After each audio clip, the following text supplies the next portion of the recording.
Hello दोस्तों, अद्भुत कहानी सागर में आपका स्वागत है। आज की हमारी कहानी है अभाव। फटाफट रसोई का काम निपटाकर संध्या अपने कमरे में दौड़ी चली आई। बाहर घर के सदस्य सब तैयार हो चुके हैं और संध्या है कि अभी तक तैयार ही नहीं हुई।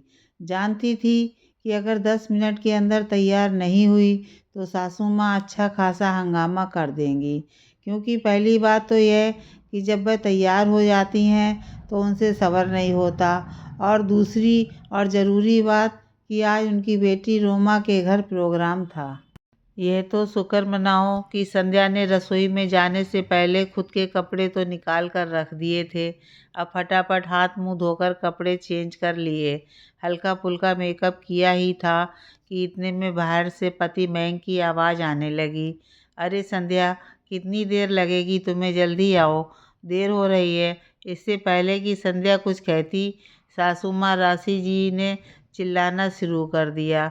अभी खुद के मायके का काम होता तो फटाफट तैयार हो जाती, लेकिन यहाँ तो प्रोग्राम मेरी बेटी के घर पर है, तो बस लेट करने में लगी हुई है। जब कह दिया था कि जल्दी तैयार हो जाना तो तैयार नहीं हो सकती थी।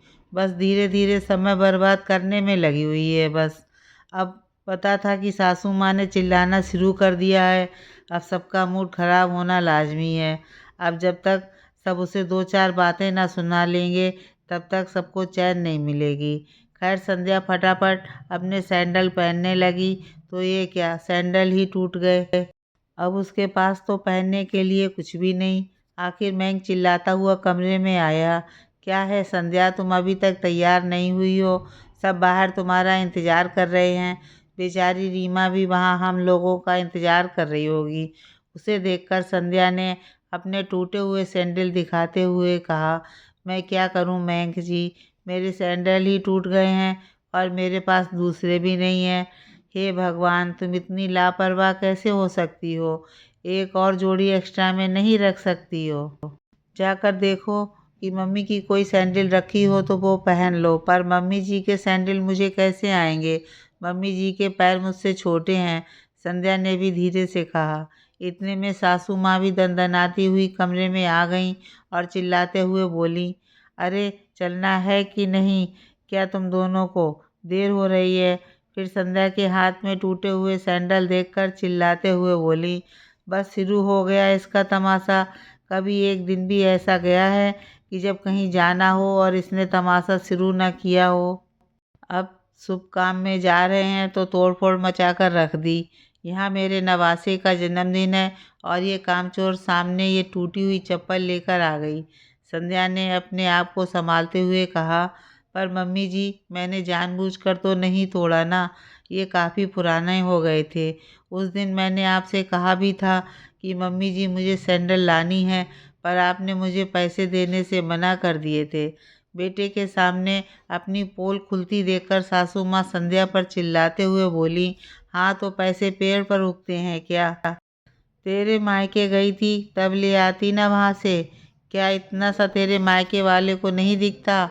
और मैं तो तुझे लेकर जा ही रही थी ना बाजार, लेकिन अब तेरे काम ही पूरे नहीं होते तो मैं क्या कर सकती हूँ? इसको नाटक करना है, वो तो कहीं से भी कुछ भी नाटक कर लेता है। मयंक ने बात संभालते हुए कहा, पर अब क्या करें मम्मी? एक काम करते हैं, रास्ते से नए सैंडल दिला देंगे। मयंक की बात सुनकर वो जोर से चिल्लाईं, हाँ हम तो फालतू बैठे हैं, अब समय व्यर्थ नहीं होगा। रहने दे इसे यहीं पर, जब घर में अकेली रहेगी तो अकल ठिकाने आ जाएगी। पर मम्मी, मैं किससे पहले कुछ कहता कि उसके फ़ोन पर रोमा का फ़ोन आ गया, जिसे देखकर सासू माँ ने कहा, ज़रूर रोमा का ही फ़ोन होगा। उसे क्यों उसके ससुराल में शर्मिंदा कर रहे हो? चलो जल्दी, रहने दो इसे घर पर। मैं भी ज़्यादा कुछ कह ना पाया और संध्या को घर पर ही छोड़कर सब लोग रवाना हो गए। संध्या की आंखों में आंसू आ गए। शादी के 2 साल हो गए, पर हर छोटी चीज़ के लिए वो मोहताज हो जाती है, या यूँ कहें मोहताज कर दी जाती है। मयंक अपनी सारी सैलरी अपनी माँ के हाथों में रखता है, यहाँ तक कि संध्या के हाथों में कुछ ना देता। संध्या अगर ज़रूरत भर के पैसे भी मांगती तो उससे कह देता कि माँ से ले लो, और इधर सासू माँ और भी महान। संध्या जब ज़रूरत पड़ने पर पैसे मांगती तो सासू माँ का जवाब होता कि अपने मायके वालों से ले लो, मेरे पास फालतू पैसे खर्च करने के लिए नहीं है। सोचते सोचते ही संध्या की आंखों में से आंसू बहे जा रहे थे। आज सिर्फ एक चप्पल के कारण उसे ये लोग घर पर छोड़कर चले गए। अब क्या अपनी चप्पल लेने भी वो मायके जाएगी। खैर, जैसे तैसे रात निकली। संध्या ने किसी से कोई बात नहीं की। दूसरे दिन सुबह के 8 बज गए, लेकिन किसी को चाय नसीब तक नहीं हुई। आखिर सासू माँ को चाय नहीं मिली तो वे बाहर आकर चिल्लाने लगीं, आज चाय मिलेगी कि नहीं, पता नहीं कहाँ चली गई कामचोर। किस्मत खराब है मेरी जो ऐसी बहू मेरे पल्ले पड़ी है। थोड़ी देर बाद संध्या अपने कमरे से तैयार होकर बैग लेकर बाहर निकली तो उसे देखकर सासू माँ बोलीं, ये सुबह सुबह कहाँ बन-ठन कर निकली। अभी तक तो हमने चाय भी नहीं पी, घर का काम कौन करेगा। सासू माँ की बात सुनकर संध्या मुस्कुराकर बोली, सासू माँ, अपने मायके जा रही हूँ नई चप्पल लेने के लिए। उसकी बात सुनकर सासू माँ तमतमाते हुए बोली, जहाँ जाना है वहाँ जा, पर पहले घर का काम करके जा, चाय नाश्ता तैयार करके जा। ऐसा है सासू माँ कि जब सब कुछ मुझे मेरे मायके वालों से ही लेना है तो काम भी मायके वालों का ही करूँगी ना।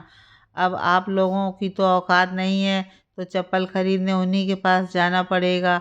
आपका घर है, आप लोग कीजिए अपने घर का काम। सासू माँ ने गुस्से में मैंग की तरफ देखा तो मैंग भी नज़रें झुकाकर बैठा हुआ था। अरे तू कुछ बोलता क्यों नहीं है। क्या बोलूँ मैं तो कल भी कुछ नहीं बोला था, आज भी कुछ नहीं बोलूँगा। मुझे तो संध्या का कहना भी गलत नहीं लग रहा, महक ने कहा तो सासू माँ उसे डांटते हुए बोली, तो तुझे तेरी माँ ही गलत लग रही है। नहीं माँ, आप भी गलत नहीं हैं, गलत तो मैं हूँ। मैं ये भूल गया था कि मैं शादीशुदा हूँ। मेरी पत्नी को भी खर्चों के लिए पैसों की ज़रूरत पड़ती होगी, तो कुछ खर्चा उसके हाथ में भी मुझे देना चाहिए था। और मैं नालायक सारी सैलरी आपके हाथ में लाकर देता था, पर अब नहीं। अब मैं सारी सैलरी आपके हाथ में देने की जगह कुछ खर्चा संध्या के हाथ में ज़रूर दूंगा, ताकि उसे कोई भी सामान खरीदने के लिए मायके का मुंह ना देखना पड़े। आखिर बेटे को बहू का पक्ष बोलते देखकर सासू माँ से कुछ कहते ना बना। वहीं उस दिन मैग ने छुट्टी लेकर संध्या को उसकी ज़रूरत की चीज़ों की शॉपिंग करवाई।